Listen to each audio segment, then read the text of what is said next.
तो यहाँ पर सबका पहले वेलकम है। जो लोग नए जुड़े हैं उन सबका स्वागत है। सभी लोग आए हैं, जुड़े हैं, सबको मेरा बहुत बहुत स्वागत। अगर आपने चैनल को सब्सक्राइब नहीं किया है तो जल्दी से पहले तो चैनल को सब्सक्राइब कर लो, वीडियो को कर दो लाइक और आगे भी भेज दो, जिससे कि लगातार आपकी क्लासेस आपको मिलते रहें। मेरा नाम है डॉक्टर ललित और मैं आपको पढ़ाता हूँ मैथमेटिक्स। तो शुरू करते हैं आज के सवाल। और पहला सवाल, गुड इवनिंग टू एवरीवन।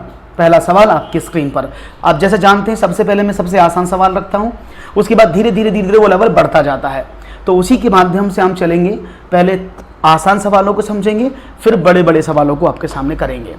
तो 3.5 समकोणों में डिग्रियों की संख्या क्या है ये आपको बताना है। The number of degrees in 3.5 right triangle is what. 3.5 समकोणों में डिग्रियों की संख्या कितनी होगी। सवाल बड़ा आसान है, उम्मीद करता हूं जवाब बहुत अच्छे से मिलेगा। 3.5 समकोणों में डिग्रियों की संख्या। तो देखिए, आप सभी जानते हैं कि एक समकोण में कितना होता है। एक समकोण में डिग्रियों की संख्या होती है 90।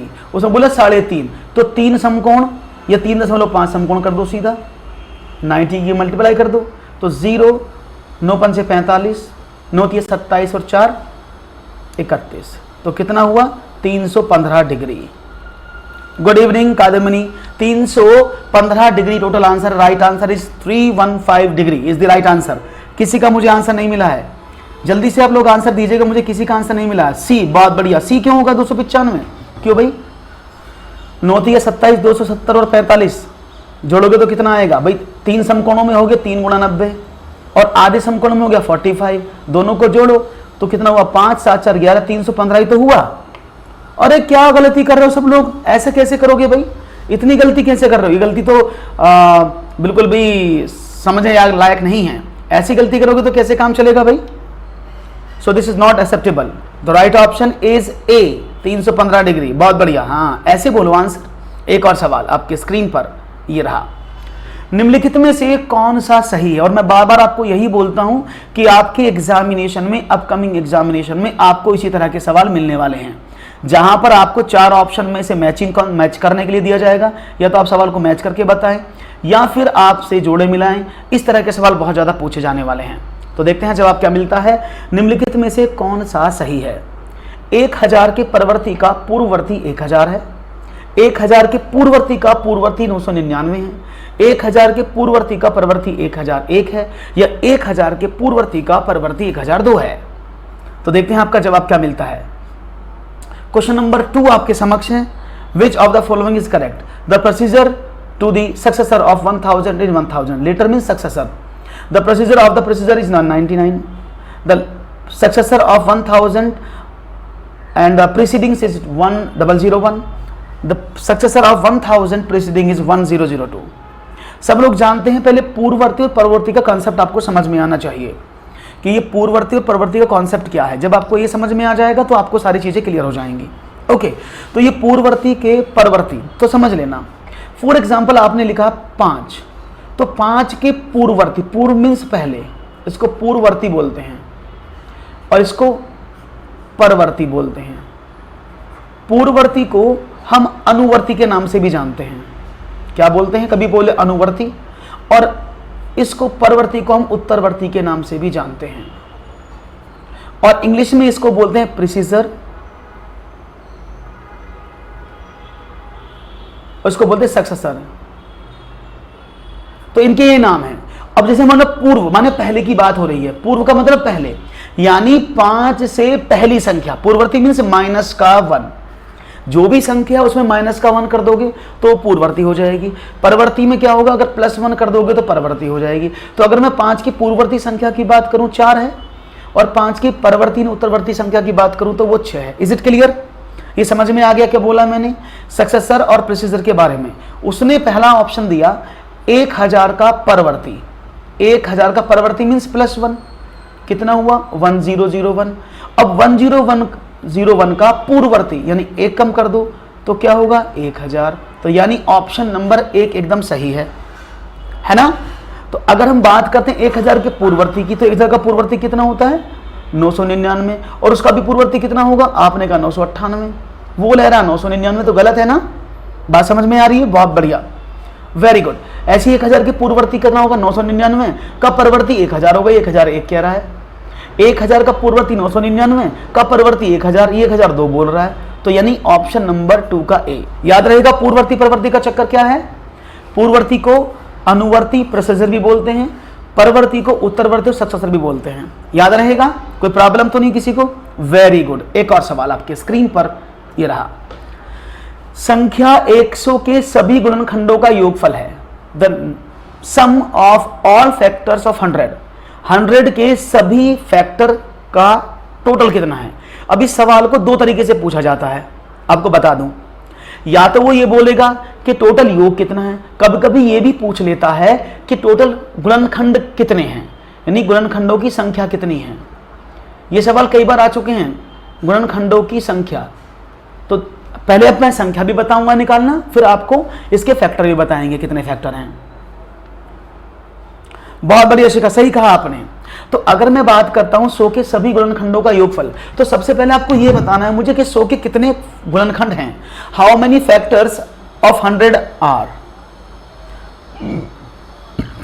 समझना, अगर मैं 100 के फैक्टर की बात करता हूं तो हम कैसे निकालते हैं। देखो, पहला फैक्टर 1 से डिवाइड करेंगे तो 100 मिलेगा, 2 से डिवाइड करेंगे तो 50 मिलेगा, 3 से कटता नहीं, 4 से काटेंगे तो 25 मिलेगा, 5 से काटेंगे तो 20 मिलेगा, 6 से नहीं कटता, 7 से नहीं कटता, 8 से नहीं कटता, 9 से नहीं कटता, 10 से कटता है, और 10 को करेंगे 10 250। तो यही तो फैक्टर हैं।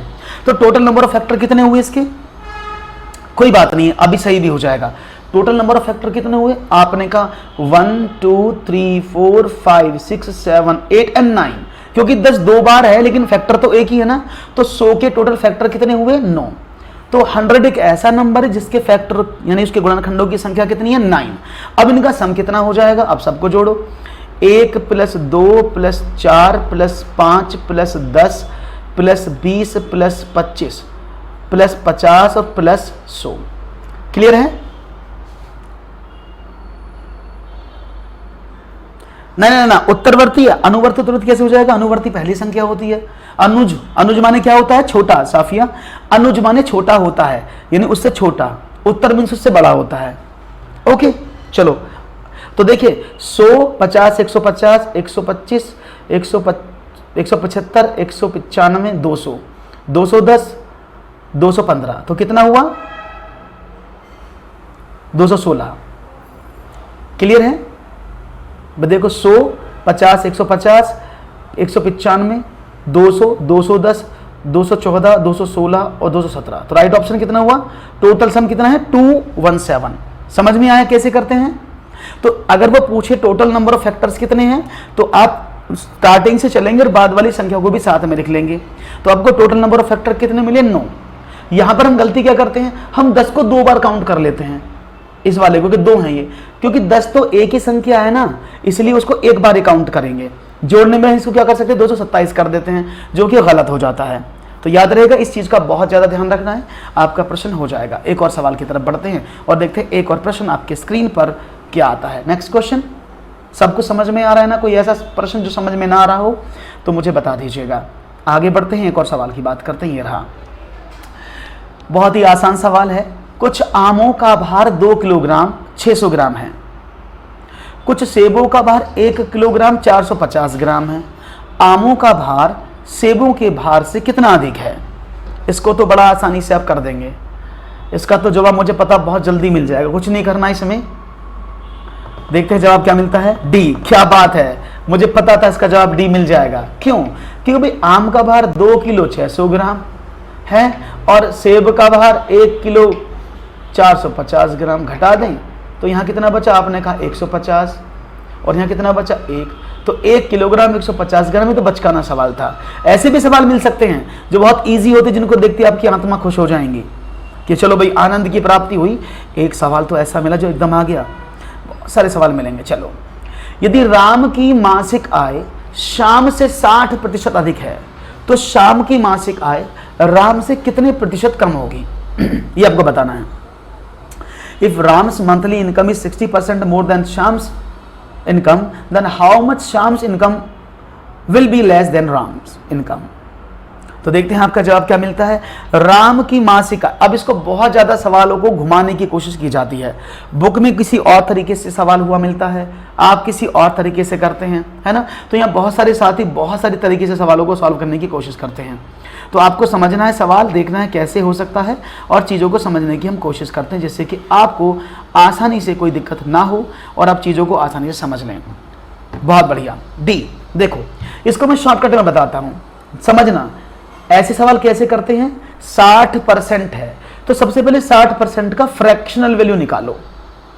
60% सर पोल क्रिएट नहीं होता क्या? इस पर पोल क्रिएट नहीं होता दीक्षा, यहां कमेंट ही चलता है बस, ठीक है। तो 60% की अगर हम बात करते हैं तो 60% का फ्रैक्शनल वैल्यू कितना होता है? आपने कहा सर परसेंटेज का मतलब होता है अपॉन 100। क्लियर है? इसको ऐसे काट दें, अब इसको 2 से डिवाइड करें, 2 3 6, 2 5 10, यानी कुल मिलाकर देखा जाए तो इसका फ्रैक्शनल वैल्यू कितना? 3/5। यानी 60% का फ्रैक्शन में कन्वर्ट किया 3/5। उसने क्या बोला? अधिक है। अधिक के लिए हमेशा जोड़ते हैं, तो अधिक के लिए क्या करना? 3/5 था तो क्या करेंगे? 3/5 अधिक है ना, तो इस वाले 3 को नीचे जोड़ दो बस। तो कितना बना? इट बिकम 3/8, यानी वो 3/8 कम है। आंसर आ गया 3/8 कम है। यानी अगर राम की आय 60% अधिक है तो मैंने अधिक के लिए 3/5 लिखा और मैंने यहां पर नीचे वाले में जोड़ दिया क्योंकि उसने अधिक बोला था। तो अब यह 8 में से 3 बन गई दूसरे वाले की इनकम। पहले वाले की 5 में से 3 थी, अब दूसरे वाले की कितनी होगी? 8 में से 3 कम हो गई ना। अब ये 3/8 फ्रैक्शन है, इसको परसेंटेज में कैसे कन्वर्ट करोगे? आप रिवर्स से 100 की गुणा कर दो इसमें, ऐसे तो करोगे। ओके, तो 300/8%। अब इसको चाहो तो डिवाइड कर लो आप 4 से, चॉइस आपकी है। 4 से कट जाएगा ना, 4 दूनी 8, 4 सत्ते 28, 4 पंजे 75/2। और 75/2 क्या होता है? दैट इज 34, 35, 37 दूनी 74 सही, 37 सही 1/2%। क्लियर है? अगर इस सवाल में यहां बोलता कि कम है, फॉर एग्जाम्पल वो सवाल में ये बोल देता कि कम है, तो क्या करते? अगर वो बोलता कम है तो क्या करते? देखते हैं कम के लिए भी क्या होता है। ओके ओके, तो 2 के लिए क्या करते उसको भी देखते हैं। चलो अभी करते हैं शुरू। अगर यहां पर कम होता है तो क्या करते? तो आप 3/5 लिखा है ना, तो इसमें से कम कर देते हैं उसको, तो क्या हो जाता है? ये 3/5 माइनस का 3, तो ये 3/2 हो जाता है। यानी अब 2 में से 3 हिस्से मिल गए और 2/3 में 100 की गुणा कर दे तो क्या हो जाएगा? आपने कहा 150%, तो उसकी सैलरी 150% ज्यादा हो जाती है। Is it clear? बात समझ में आ गई? कोई प्रॉब्लम तो नहीं है? डन है? समझ में आया कि नहीं? हाँ कि ना? Is it okay to all? मुझे लगता है कि समझ में आ गया होगा। क्लियर है भाई? समझ में आ रहा है सबको? कोई प्रॉब्लम हो तो मुझे बताते रहिएगा, अदरवाइज वैसे तो कोई प्रॉब्लम होगी नहीं मेरे हिसाब से, ठीक है ना। ओके ग्रेट, तो आगे बढ़ते हैं और देखते हैं जवाब क्या मिलता है आपका नेक्स्ट सवाल, और जानते हैं जवाब क्या है। समझ में आया?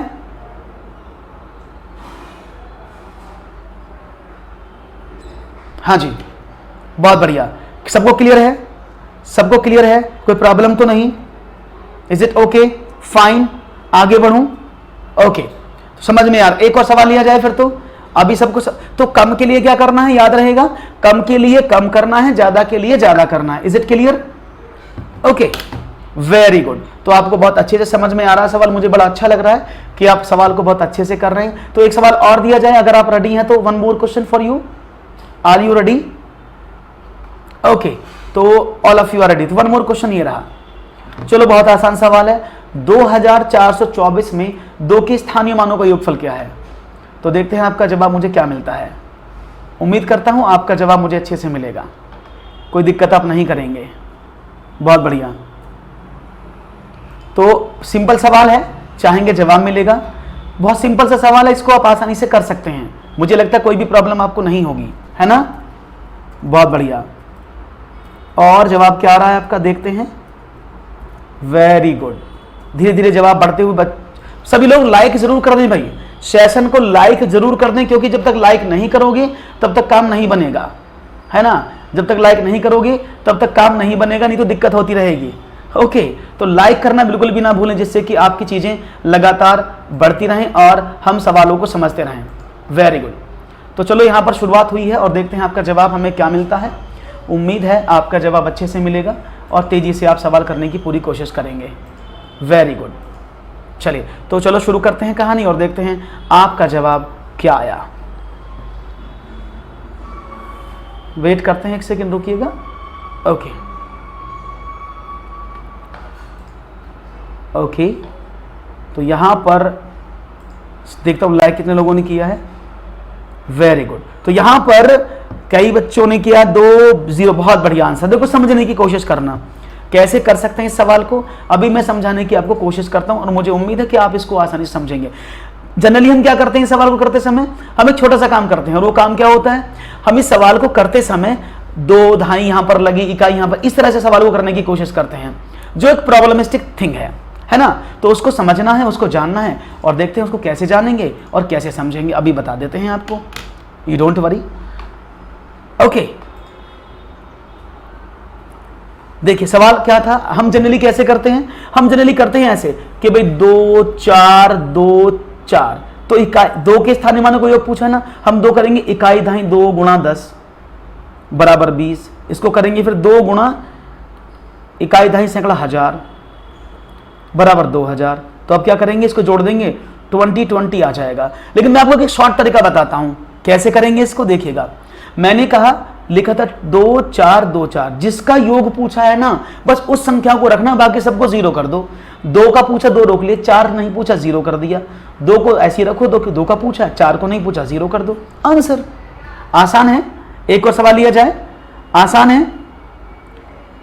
दीक्षा, अब ये मेरे हाथ में नहीं, यूट्यूब मेरा नहीं है, अदरवाइज मैं पोल का सिस्टम जरूर करता। एक और सवाल, संख्या 90707 को 9 से भाग देने पर शेषफल क्या है? जल्दी से आंसर दीजिएगा और मुझे उम्मीद है आपका आंसर मिलेगा। बहुत बढ़िया। क्या जवाब मिलता है अभी देखते हैं। उम्मीद है आपका जवाब अच्छे से मिलेगा और सवाल को आप अच्छे से करेंगे।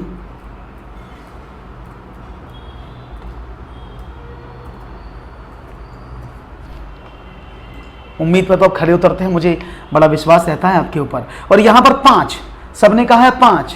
ओके लेट्स सी, 5 है तो अभी देख लेते हैं। आपने कहा है 5 तो ज़रूर देखेंगे 5 को भी। यहाँ पर सबका आंसर 5 मिल रहा है। ओके देखते हैं, 5 आपका आंसर मिल रहा है, कोई बात नहीं। तो 5 आंसर आपने दिया है। देखो इस सवाल को 2 तरीके से कर सकते थे।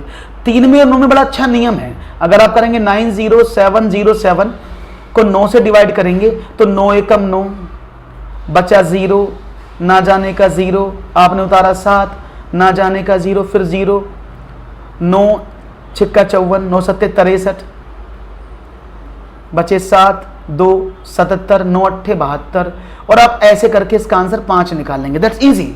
लेकिन अगर आपको 9 का डिविजिबिलिटी रूल पता है, अगर आपको 9 का डिविजिबिलिटी रूल पता है तो आप क्या करेंगे, मेरे हिसाब से तो तब तो आसानी से हो जाएगा ना। क्यों? 9 का डिविजिबिलिटी रूल कहता है कि संख्या के अंकों का योग डिवाइड होना चाहिए किससे, 9 से। चलो करते हैं, 7 7 14 और 9 आपने कहा 23 है ना, तो ये 23 आया टोटल। अब 23 में मैं 9 का डिवाइड करूं तो शेष कितना बचेगा, 5। तो आप इतना इजी कर सकते हैं। आसान है ना, you can easily manage the task. कोई प्रॉब्लम तो नहीं होगी, मुझे तो लगता नहीं कि इसमें शायद कोई भी प्रॉब्लम आपको हो तो मुझे बताइएगा। नहीं है ना कोई भी प्रॉब्लम, आसान है, समझ में आया सबको। आगे बढ़ूं, एक सवाल और लूं अगर आप कहेंगे तो। ओके, 1 मोर क्वेश्चन लिया जाए, पक्का? Very good. तो एक सवाल और ये रहा, चलिए। गुणनफल 140 इंटू 101 में क्या जोड़ा जाए जिससे कि 14,414 प्राप्त हो जाए? तो देखते हैं आपका जवाब क्या मिलता है। ओके ओके, तो जवाब क्या मिलता है अभी पता लगेगा आपको। और आपने नो प्रॉब्लम, वेरी गुड। तो देखते हैं जवाब क्या है आपका आखिरकार। इस सवाल का बड़ा आसान सवाल है, you can easily handle this question.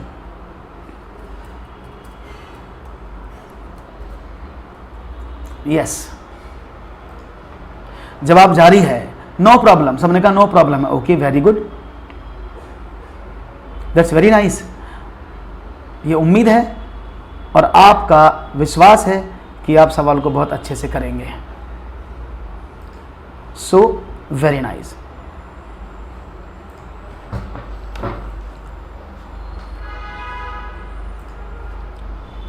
और यहां पर जवाब मिला है, ओहो क्या बात है, जवाब मिल रहा है सी सी सी सी, क्या बात है।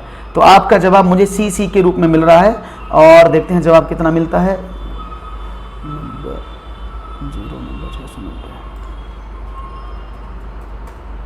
ओके,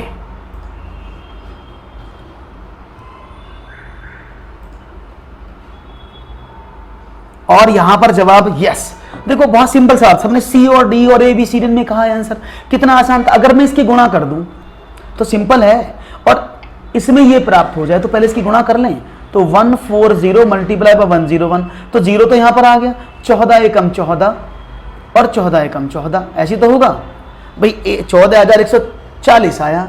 अब आपको लाना था 14,414, तो 14,414 में से घटाएं इसको, तो शायद आपको 6, 10 में से 4 गया 6 और 3 में से 1 गया 2,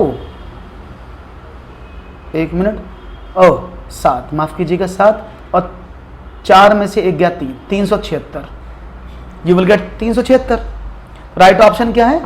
नहीं सिंपल, देखो ना 4 तो ये बच गया भाई, 11 में से, सॉरी माफ करिएगा 276। Right option is 276। कैसे बच रहा है भाई, 1 मिनट रुकना। 400, 11 में से 4 गया 7, 3 में से 276 आना चाहिए, 274 कैसे आ रहा है? 1 मिनट, ओह मेरा दिमाग कहाँ जा रहा है। इट्स 274। ओके, मैं 10 में से 4 घटा रहा हूं बार बार। It's right option is D, the right option is D. मैं फालतू में कर रहा हूं, देखो कितनी बड़ी गलती एक साथ हो जाती है। बार बार उसी चीज पर मैं रुका हूं और बार बार उसी चीज को आपको करने की कोशिश करा रहा हूं, हैं ये भी एक अच्छी बात है, बार बार चीजें हो जाती हैं। ओके, आगे बढ़ते हैं और बात करते हैं। ये कई बार हो जाता है इस तरह से। चलिए बहुत अच्छी बात है, आगे बढ़ते हैं और बात करते हैं आगे की, और देखते हैं सवालों पर क्या समस्या है आपकी और क्या आप समस्या को समझने की कोशिश करते हैं। Okay let's start. Okay great, तो स्टार्ट कर देते हैं आपका सेशन और देखते हैं क्या जवाब मिलता है। Okay let's see. सवाल समझ में आया? कोई प्रॉब्लम तो नहीं? किसी को प्रॉब्लम हो तो you can let me know. It's clear ना? कोई प्रॉब्लम तो नहीं किसी को? ओके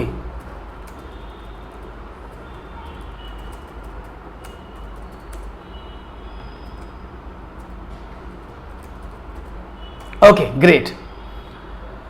तो चलो भैया, आपने अच्छा आंसर दिया, बहुत सिंपल सवाल था। हाँ देखो कितना बड़ा सवाल हो रहा है। एक और सवाल, 10वां प्रश्न। माचिस का एक चरण आपके सामने दिया, माचिस की तीलियों से बने निम्नलिखित पैटर्न की जांच कीजिए। यदि पैटर्न निरंतर जारी रहे तो 15वें चरण के लिए कितनी तीलियों की आवश्यकता होगी? सवाल बहुत सिंपल है। Check the following pattern made of match sticks. If the pattern continues, how many match sticks will be required for 15th step? Okay, तो 15वें स्टेप में कौन सी तीलियों चलेंगी, कौन सी तीलियों की आवश्यकता होगी, ये आपको बताना है। तो माचिस की तीलियों से बने निम्नलिखित पैटर्न की जांच कीजिए। यदि पैटर्न निरंतर जारी रहे तो 15वें चरण के लिए कितनी तीलियों की आवश्यकता होगी? बहुत सिंपल सवाल है, इसको आसानी से कर सकते हैं। मुझे उम्मीद है कि आप इसको आसानी से कर लेंगे। I knew it.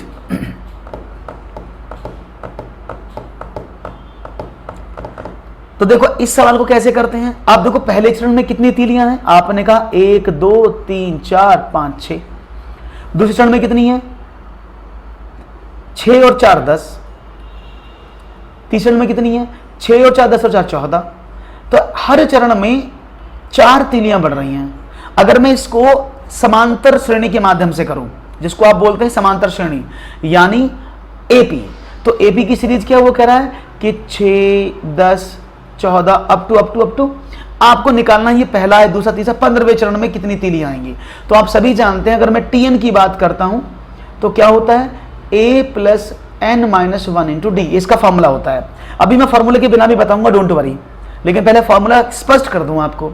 तो a कितना? पहला पद क्या होता है? 6।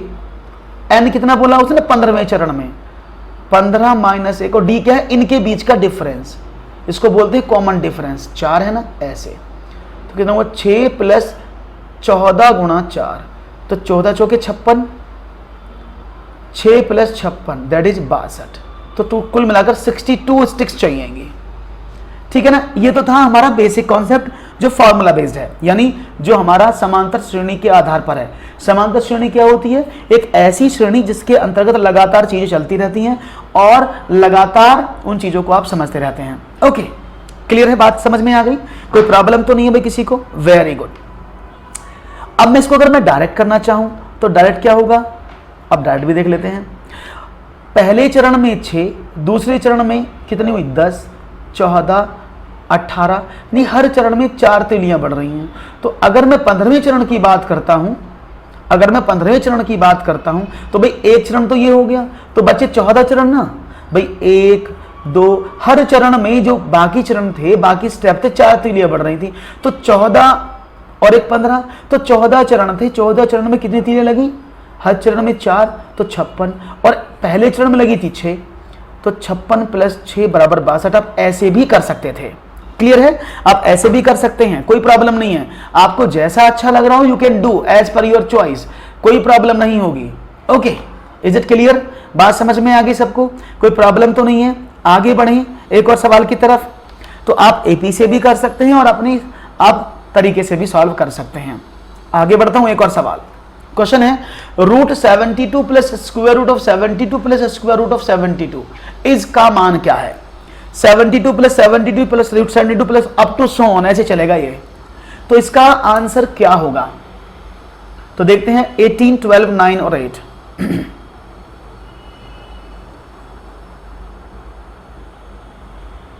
देखते हैं जवाब क्या मिलता है।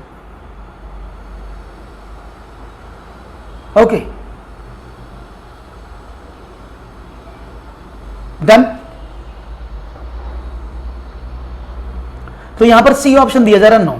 देखो इस सवाल को पहले बेसिक तरीके से आप समझ लो एक बार कि बेसिक तरीका क्या है इसको समझने का, तभी आप सवाल को अच्छे से कर पाओगे। तो इसका मैं इसको पहले बेसिक से कराता हूं फिर आपको। मैंने माना x इज इक्वल टू क्या है? ये है 72 plus 72 plus 72 plus up to so on.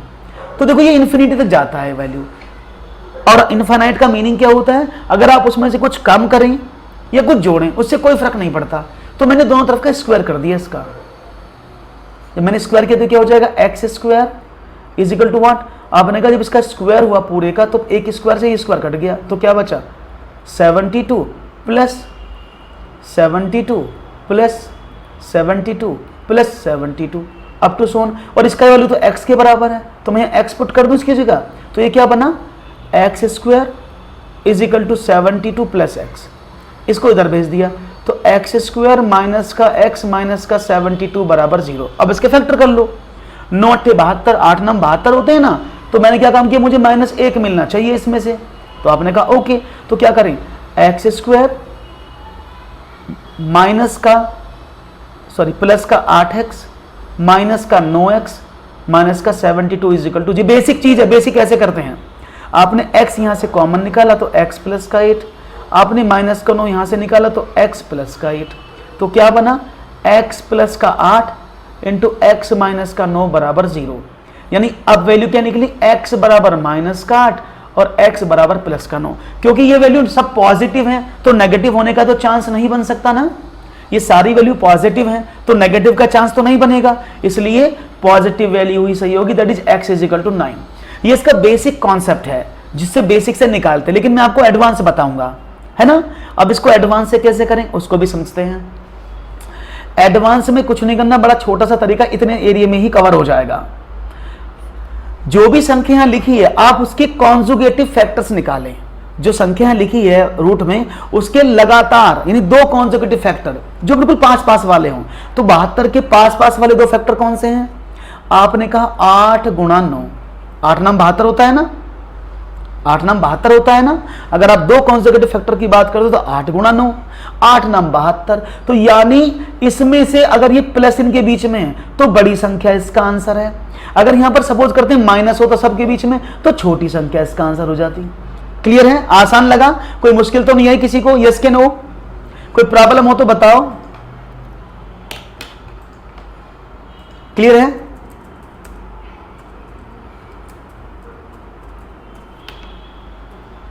Okay.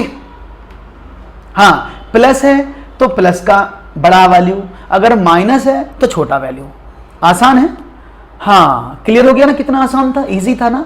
हाँ, आपने इजीली इसका मैनेज कर लिया, that's very nice, you are too cool, बहुत बढ़िया। तो एक सवाल समझ में आया? अगर मैं सवाल आपको बोलूं, एक सवाल और दूं, उसे करोगे? चलो मैं कहता हूं आपसे, ओके, मैंने कहा रूट 42 माइनस का 42 माइनस का 42 अप टू इन्फिनिटी, इसका आंसर बताओ क्या होगा? चलो एक सिंपल सवाल देता हूं, देखता हूं इसका कौन आंसर देता है। तो ऐसे सवालों को कैसे करेंगे आप? तो what will be the right answer for this question? क्या बात है, बहुत बढ़िया। अभी मैंने बताया था आपको, अभी मैंने समझाया था आपको कि कैसे करना है ना? तो देखते हैं आपका जवाब मुझे क्या मिलता है। Let's see.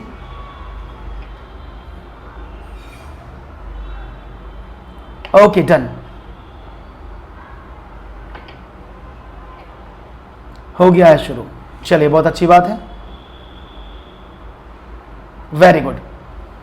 तो यहां पर जवाब आपका बहुत अच्छे से मिला है।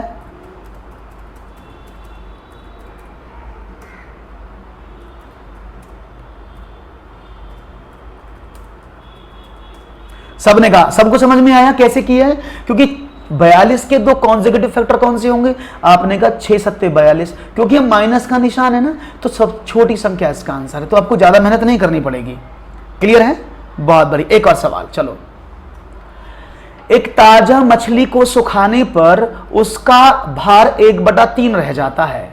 सुनीता 1500 किलोग्राम ताजा मछली 25 रुपए प्रति किलो के भाव से खरीद कर उनको सुखाकर 80 रुपए प्रति किलोग्राम से भाव से बेच देती है। इस प्रकार वह कितने रुपए कमाती है? Drying fish reduce its weight by 1/3। Sunita buys 1500 kg of fresh fish at the price of ₹25 per kg and after drying it sells it at 80 rupees per kg. That's how she earned. B option, क्या बात है, B option की बात हो रही है। O B option दिया जा रहा है, दैट्स वेरी नाइस। चलो, बहुत अच्छे से बी ऑप्शन दे रहे हैं तो आप, बहुत ही अच्छी बात है। लगातार इस ऑप्शन पर आपका सिलसिला जारी है और उम्मीद है कि आपके सवाल बहुत अच्छे से आएंगे।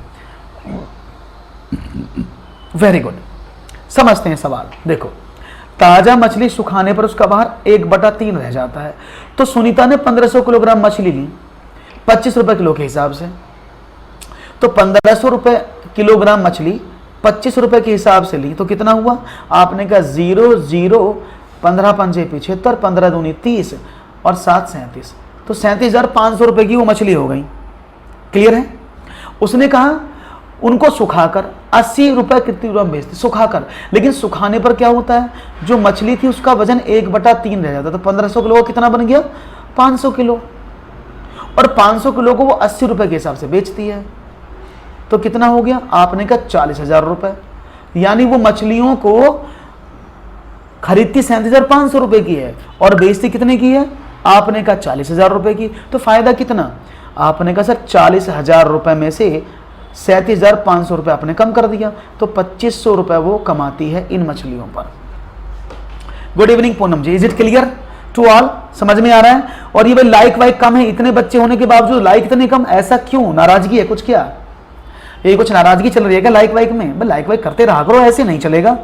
हाँ, आगे सवाल देखते हैं एक और। चलो, किसी आयताकार बक्से की आंतरिक लंबाई, चौड़ाई और ऊंचाई क्रमशः 10 सेंटीमीटर, 8 सेंटीमीटर और 6 सेंटीमीटर है। 1 सेंटीमीटर भुजा वाले 6240 घनों को पैक करने के लिए कितने बक्सों की आवश्यकता होगी? Very good Ajit. तो 12 का बताना है आपको, 12 का क्या आंसर है? What is the answer of question number 12? किसी आयताकार बक्से की आंतरिक लंबाई, चौड़ाई और ऊंचाई क्रम से 10 सेंटीमीटर, 8 सेंटीमीटर और 6 सेंटीमीटर है। 1 सेंटीमीटर भुजा वाले 6240 घनों को पैक करने के लिए कितने बॉक्सों की आवश्यकता होगी? देखते हैं जवाब क्या मिलता है साहब का जवाब। Let's see.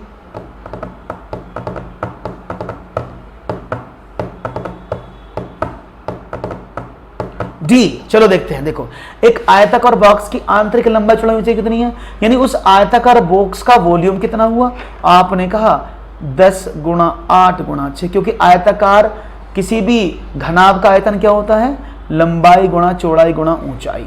कितना हुआ ये, आपने कहा 480, इतने तो होगा, 8 छंग 48 दाएं 480, है ना। अब क्या हुआ, अब हमारे पास ये कितना है, सेंटीमीटर क्यूब है। उसने बोला 1 सेंटीमीटर के घन हमारे पास इतने हैं, तो भाई 1 सेंटीमीटर घन कितने हैं, 6240, और इसका वॉल्यूम कितना है 480, तो एक डब्बे में 480 ही आ सकता है वॉल्यूम, जबकि 6240 का वॉल्यूम है। अगर मैं 6240 घनों की संख्या को डब्बे के वॉल्यूम से डिवाइड करूं तो मुझे नंबर ऑफ डब्बे मिल जाएंगे, कितने हैं। आपने कहा बिल्कुल सही कहा आपने। तो 12 से काटें, 12 चौक 48 और 12 पंजे 60 और 12 दूनी 24। Okay, 52/4 that is 13, right option 13। Is it clear, बात समझ में आ गई। ओके डन, आगे बढ़े।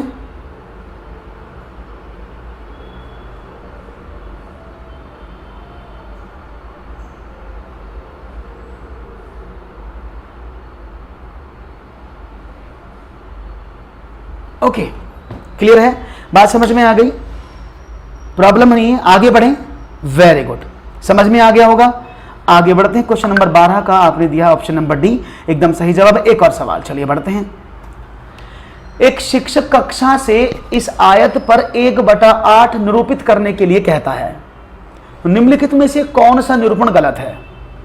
ए teacher ask this class to represent 1/8 in this rectangle, which of the following representation is incorrect।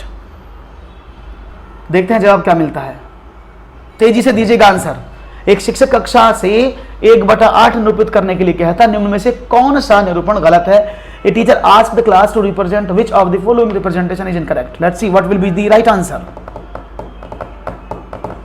ए, क्या बात है। देखो मैंने आपको भिन्न वाले पार्ट में बताया था, फिर समझा देता हूं। अगर मैं बोलता हूं 1/8 तो ये अंश होता है और ये हर होता है, इसको बोलते हैं एनआर, इसको बोलते हैं डीआर। तो ये डीआर जो है ना, इसका मतलब क्या होता है, बराबर हिस्से भाग, यानी ये जो नीचे वाला होता है ना, इसका मतलब होता है कि उस चीज को आपने 8 बराबर भागों में तोड़ा। मतलब क्या होता है, अगर मैं लिखता हूं कि मैंने 1/4 भाग लिया, तो इस मत का मतलब क्या है, इस चीज के 4 बराबर भाग हैं, तो 4 मतलब उसके हर भाग को रिप्रेजेंट करता है, एक मैंने ले लिया। तो जब भी हर यानी डीआर डिनोमिनेटर की बात करते हैं, अगर वो है तो उसका मतलब है all parts should be equal. यहां तो इक्वल है, कोई प्रॉब्लम नहीं है, सारे बराबर हैं, यहां पर भी बराबर है, लेकिन यहां पर बराबर नहीं है। क्यों बराबर नहीं है, देखो ये तो ट्रायंगल ही नहीं बन रहा, ये छोटा ट्रायंगल, ये उससे बड़ा ट्रायंगल है ना। इसलिए जो 1/8 को रिप्रेजेंट करने का रॉन्ग पैटर्न है, जो रॉन्ग तरीका है, जो गलत तरीका है, वो ऑप्शन नंबर 1 ही है। सही जवाब दिया आपने, बहुत बढ़िया। हाँ, ये भिन्न का रूल है कि सारे part should be equal. Okay very good, equal होना चाहिए। एक और सवाल, चलो। निम्नलिखित में से कौन सा संख्या की समझ का महत्वपूर्ण पहलू नहीं है। इनमें से कौन सा संख्या की समझ का महत्वपूर्ण पहलू नहीं माना गया है। पंक्तिबद्धता, गणना, अंक लिखना या संरक्षण। याद रखिएगा, ये सवाल पहले भी टेट में आ चुका है और 2020 में भी ये टेट में आया था, ये 19 में आया होगा, किसी एक जगह ये सवाल आया था। अब यहां दोनों में ऑप्शंस में अलग अलग। पंक्तिबद्धता, चलिए डी ऑप्शन संरक्षण, यानी कंजर्वेशन बोलते हैं इसको। दैट इज अलाइनमेंट, यानी अलाइनमेंट का मतलब अरेंजमेंट इन रो। मैं इसको आपको सिंपल भाषा में लिख देता हूं, अरेंजमेंट इन रो। इसको बोलते हैं काउंटिंग, इसको बोलते हैं राइटिंग डिजिट, इसको बोलते हैं कंजर्वेशन। इट्स कंजर्वेशन, ये इनके आसान वर्ड्स हैं, इनको बोलते हैं, ये तो लिखा है राइटिंग डिजिट। गणना को बोलते हैं कैलकुलेशन या गिनती। ओके, तो क्या मिलता है जब डी, सबको पता है। देखो याद रखना, प्राइमरी लेवल पर बच्चा इस क्वेश्चन के अकॉर्डिंग कंजर्वेशन को नहीं जानता है, क्योंकि जो कंजर्वेशन है वो सबसे लास्ट में आता है। सबसे पहले बच्चा क्या करता है, अंक लिखना सीखता है पहले नंबर पर, उसके बाद वो गणना करना सीखता है, उसके बाद वो पंक्तिबद्धता यानी उन चीजों को पंक्तिबद्ध यानी रोज में लिखना शुरू करता है। कहते हैं ना रो में लिखो, खाने में लिखो, प्रॉपर फॉर्मेट में लिखो, उनको अरेंज करो, छोटा बड़ा कौन सा इनको लिखो, ये सब आता है। लेकिन जो कंजर्वेशन है, कंजर्वेशन का मतलब होता है कि certain set of rules and regulation, यानी कोई चीज कैसे लिखी जा रही है, उसके पीछे राज क्या है, उसके पीछे क्या कंजर्व प्रॉपर्टी रखी गई है। क्लास का टाइमिंग 4 बजे से होता है डेली। ओके, तो क्या समझ में आया? Conservation is not the part. अगर हाँ, अभी ये 2020 में भी पूछा गया सवाल था, वहां पर संरक्षण के साथ ये नहीं था और वहां पर मापन लिखा था, तो उस समय मापन इसका सही आंसर होगा। कंजर्वेशन को हम इवेल्युएट कर सकते हैं कक्षा 5 तक छोटा मोटा, लेकिन मापन नहीं आता है, मेजरमेंट नहीं आता है, जो स्थानिक समझने स्टार्टिंग में यूज होता है। तो यहां पर आंसर क्या था? कंजर्वेशन। करेक्ट आंसर दिया है आपने। एक और सवाल की तरफ बढ़ते हैं। योग और व्यवकलन, व्यवकलन को बोलते हैं सबट्रैक्शन, यानी based on addition and subtraction. शब्दों पर दिए गए सवालों को हल करने की विद्यार्थी की दक्षता का आकलन करने के लिए आकलन के शीर्षक कौन से होंगे? यानी based on the addition and subtraction the title of the assessment are to assess the students ability to solve the given question in words is what? सवाल का बोधन, निष्पादित की जाने वाली संक्रिया की पहचान, समस्या का गणितीकरण, गणितीय रूप में निरूपण, सवाल का समाधान और प्रस्तुतिकरण। अरे सर जी इसमें क्या पूछने वाली बात है, सबसे बड़ा है तो बेहतर है, ये तो हमें पहले से पता था, है नहीं? बड़ा है तो बेहतर है तो हम जानते थे, है ये तो हमें पता था कि बड़ा है तो बेहतर है ये सबको पता है बड़ा है तो बेहतर है। सवाल का बोधन, सही जवाब लिखना, सवाल की पहचान, सही संक्रिया निष्पादित करना, गलत आंशिक रूप से सही, पूर्णतः सही करना। तो बता दें राइट ऑप्शन सबका सही जवाब है। करेक्ट आंसर आपका, तालियां आप लोगों के लिए। ए इज द राइट आंसर। क्यों? जब आप जोड़ने घटाने की बात करते हो तो बच्चे से सिर्फ ये नहीं देखते कि उसने क्या किया। बचपन में क्या होता था आपके साथ? आपको सवाल की समझ है, उसमें क्या करना है, क्या इसमें करना है, जोड़ना ही सवाल में, घटाना ये पता होना चाहिए। आप सवाल लिखा है 2 और 2 कुल कितने होते हैं, तो आपको गणित में निरूपण करना आना चाहिए। 2 + 2 होते हैं। इसका समाधान कितना होगा? 4। इसको कैसे करोगे? शर्तानुसार, प्रथम शर्तानुसार, द्वितीय शर्तानुसार, अकॉर्डिंग टू फर्स्ट कंडीशन, यानी आपको उसको प्रेजेंट करना भी आना चाहिए। तो राइट ऑप्शन है ऑप्शन नंबर 1, एकदम सही जवाब आपने दिया है। और लाइक में कंजूसी बराबर चल रही है आपकी, लाइक में कंजूसी बराबर कर रहे हो, कोई प्रॉब्लम नहीं है आपकी कंजूसी के, मैं कायल हूं। क्वेश्चन है, कक्षा 4 में बिंदु और रेखा पर ज्यामिति पाठ के लिए आकलन निर्देश क्या होंगे? कक्षा 4 की बात हो रही है, और बात समझना, कक्षा 4 में हम बात किसकी कर रहे हैं? ज्योमेट्री की। तो कक्षा 4 में रेखा पर ज्यामिति पाठ के लिए क्या असेसमेंट पॉइंट होंगे, क्या असेसमेंट इंस्ट्रक्शन होने चाहिए? 1, परिशुद्ध रूप से सेंटीमीटर और इंचों में रेखाखंड को माप सकता है और रेखाखंड के अंतः बिंदुओं को चिन्हित कर सकता है बच्चा। रेखा किरण और रेखाखंड में अंतर स्थापित कर सकता है, उन्हें परिभाषित कर सकता है। दूसरा, रेखा और रेखाखंड में अंतर स्थापित कर सकता है, किन बिंदु चिन्हित कर सकता है और दी गई लंबाई के अनुसार परिशुद्ध रूप से रेखाखंड खींच सकता है। चौथा, सेंटीमीटर और इंचों में रेखा को परिशुद्ध रूप से मापा जा सकता है, रेखा का नाम बता सकता है। और यहां पर इस तरह के सवाल बहुत पूछे जाएंगे, इस बार मैं आपको बार बार बोल रहा हूं, इस तरह के एग्जाम में सवाल बहुत पूछे जाएंगे जो प्योरली लॉजिकल थिंकिंग पर बेस्ड है। और जैसे इस तरह का सवाल आपके सामने आता है तो शायद आपको थोड़ा सा प्रॉब्लम हो जाता है, मुझे ऐसा लगता है। और यहां पर सब लोगों ने आंसर दिया है ए, तो जिन्होंने ए कहा है भाई उनका तो गलत जवाब है। हाँ भाई, सी वालों आपके लिए बिल्कुल भी तालियां नहीं बजाऊंगा मैं, क्योंकि सी वालों का भी गलत जवाब है। ए भी गलत है, सी भी गलत, तुक्का भी गलत हो रहा है। राइट ऑप्शन है option number B. B is the right answer. तो B is the right answer, B सही जवाब है। आपने गलती कर दी, डी भी गलत जवाब, अभी भी डी नहीं दे रहे, डी भी गलत जवाब है भाई अश्वनी। तो भाई ये भी गलत जवाब है, सही जवाब है बी। बी किसी ने नहीं दिया, बी को छोड़कर सारे आंसर आपने दे दिए। अब समझो कैसे। बच्चा कक्षा 4 का है, अकॉर्डिंग टू एनसीएफ कक्षा 4 में बच्चों को ज्यामिति की समझ कराई जाती है। अकॉर्डिंग टू एनसीएफ कक्षा 4 में बच्चों को ज्यामिति की समझ कराई जाती है, ज्योमेट्री का इंट्रोडक्शन दिया जाता है, जिसमें सिर्फ और सिर्फ उसके सिलेबस में क्या है? रेखा, किरण और रेखाखंड, ये क्या है? That's it. इसके अलावा कुछ नहीं है उसके सिलेबस में। रेखाकरण और रेखाखंड, यानी बच्चा सिर्फ रेखा क्या है, रेखाखंड क्या है, किरण क्या है, इनमें अंतर स्थापित कर सकता है और उन्हें परिभाषा दे सकता है कि इसको क्यों कहा जाता है, दैट्स इट। जबकि आपने कहा परिशुद्ध रूप से, तो क्या एक बालक एक्यूरेटली कक्षा 4 का बच्चा 2 बिंदुओं की दूरी को चिन्हित कर सकता? नहीं, क्योंकि उसके लेवल की बात ही नहीं है, क्योंकि ये माप को खींचना कक्षा 5 कक्षा 6 में सिखाया जाता है ना। जहां पर परिशुद्ध लिखा है तो ये परिशुद्ध रूप से तो कर ही नहीं पाएगा कक्षा 4, क्योंकि उसके तो सिलेबस में इतनी सी बात है। रेखाकरण और रेखाखंड क्या होते हैं, तो आप कैसे कह सकते हैं कि वो लाइन भी खींच देगा, परिशुद्ध रूप से माप भी लेगा, इंच सेंटीमीटर में माप देगा। इसलिए इसका जवाब ऑप्शन नंबर बी है कि वो रेखाकरण और रेखाखंड में अंतर स्थापित कर सकता है और उन्हें परिभाषित कर सकता है, दैट्स इट। इसके अलावा कुछ नहीं कर सकता। क्लियर है, बात समझ में आ गई? डन है, आगे बढ़े। एक और सवाल, 2 दशमलव संख्याओं के योग की संकल्पना को पढ़ाने के लिए निम्नलिखित में से शिक्षण अधिगम का कौन सा साधन सबसे ज्यादा उपयुक्त है, ये आपको बताना है। और मुझे उम्मीद है कि आप इस सवाल का जवाब मुझे अच्छी से देंगे, ऐसा मुझे लगता है। कोई भी जल्दबाजी, कोई भी देरबाजी नहीं होगी। क्वेश्चन आपके सामने है और उम्मीद करता हूं कि इसका जवाब आपको अच्छे से देंगे, कोई प्रॉब्लम आप नहीं करेंगे। तो देखते हैं आपका जवाब मुझे क्या मिलता है, लेट्स सी। अब ये तो आप पर डिपेंड है कि आप इसका जवाब क्या देने की कोशिश करते हैं।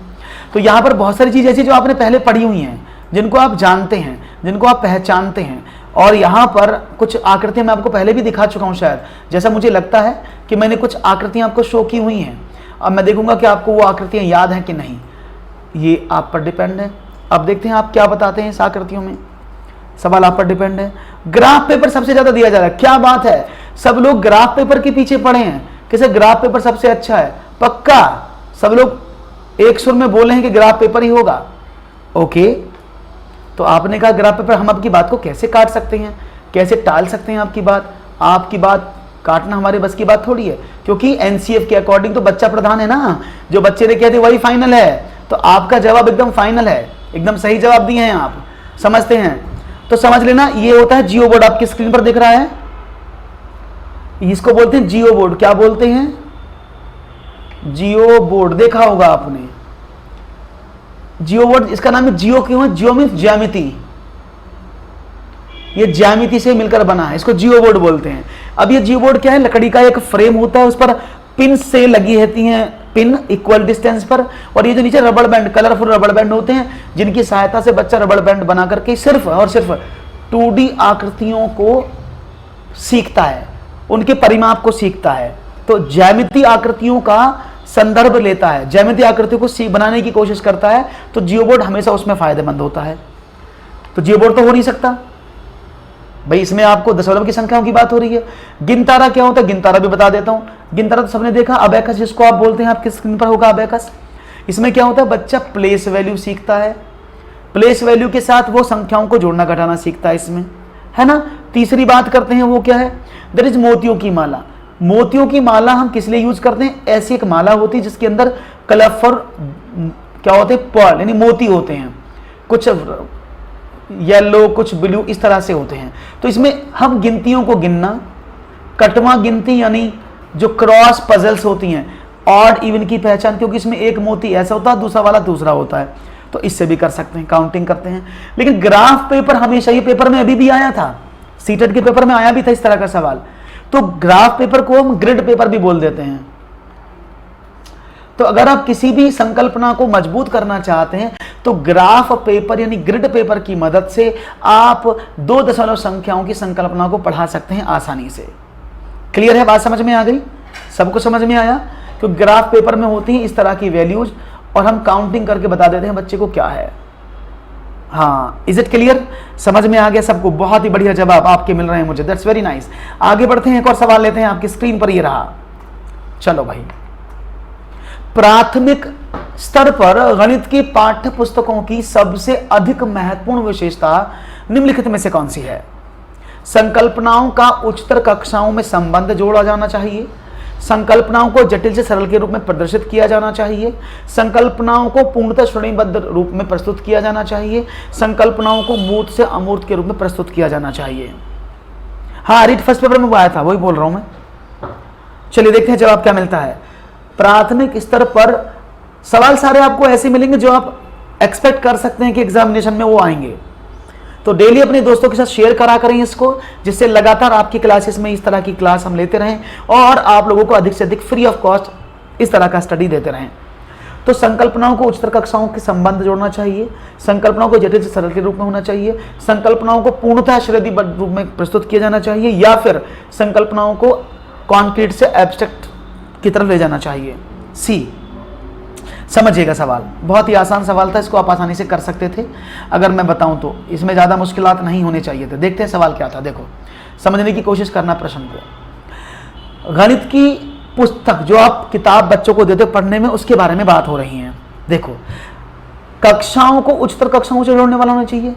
एनसीएफ साफ साफ मना करता है कि बालक को कभी भी उच्चतर कक्षाओं से नहीं जोड़ना है। आपको जिस कक्षा का बच्चा है उसे उसी कक्षा में रहकर पढ़ाना है, उच्चतर कक्षाओं से नहीं जोड़ना पड़ेगा। ये तो गलत है। संकल्पनाएं जटिल से सरल की तरफ नहीं होनी चाहिए, यानी पहले मुश्किल फिर आसान, ऐसा थोड़ी होता है, अपोजिट होता है। कॉन्सेप्ट सरल से जटिल की तरफ चलते हैं, यानी पहले आसान उसकी तरफ बाद मुश्किल, तो ये भी गलत है। संकल्पनाओं को श्रेणीबद्ध रूप में होना चाहिए, बिल्कुल सही बात है, लेकिन पूर्णतः श्रेणीबद्ध नहीं कर सकते आप, क्योंकि ऐसा तो नहीं हो सकता ना कि आप परसेंटेज को सिर्फ परसेंटेज में पढ़ेंगे, लाभ हानि में नहीं पढ़ेंगे, ये सिंप्लीफिकेशन नहीं पढ़ेंगे। संकल्पनाओं को श्रेणीबद्ध होना चाहिए, लेकिन आप पूर्णतः श्रेणीबद्ध नहीं कर सकते। और हमारे मार्शल एच स्टोन साहब क्या कहते हैं? हमारे मार्शल एच स्टोन साहब कहते हैं कि मूर्त से अमूर्त की तरफ पढ़ाओ, यानी पहले बच्चों को बेसिक चीजें, उनके दैनिक जीवन में आने वाली चीजें उनके समक्ष प्रस्तुत की जाएं, उसके बाद उन चीजों को हटा लिया जाए और जो चीज इनटेंजिबल है, जो अमूर्त हैं, कॉन्क्रीट थिंकिंग की तरफ ले जाया जाए, है ना। तो यानी परिभाषा क्या है मार्शल एच स्टोन की? उन्होंने क्या परिभाषा दी थी कि गणित एक अमूर्त व्यवस्था का अध्ययन है जो अमूर्त तत्वों से मिलकर बनी है और जिसे मूर्त तत्वों पर लागू करके समझा जाता है। इसीलिए मूर्त से अमूर्त की तरफ। मूर्त का मतलब क्या है? आपने देखा होगा जब छोटे बच्चे होते हैं तो आप उनको क्या दिखाते हैं? 1 सेब, 2 सेब, 3 सेब, 3 पेन, ऐसे गिनती सिखाते हैं, दैट इज मूर्त। और उसके बाद पेंसिल और सेब और संतरे सब चले जाते हैं, सिर्फ आपके सामने अमूर्त कॉन्सेप्ट बच जाता है, यानी 2 और 3 5 होते हैं, ऐसा बच्चा सीख जाता है। Is it clear? बात समझ में आ रही है सब लोगों को? बहुत बढ़िया। तो लाइक इतने कम क्यों है भाई? लाइक में कंजूसी काहे कम? मतलब इतने बच्चे हो गए, लाइक अभी भी 45, बच्चे 200 जुड़ चुके हैं और लाइक इतने कम। इतना खराब पढ़ाता हूं क्या मैं? चलो खैर, आपकी इच्छा, आप लाइक करें डिसलाइक करें, चॉइस इज योर्स। तो दोस्तों आपको बता दें आज का सेशन आपको कैसा लगा मुझे जरूर बताइएगा। इस सेशन को फिर से मैं कंटिन्यू करूंगा नेक्स्ट क्लास यानी कल की क्लास में।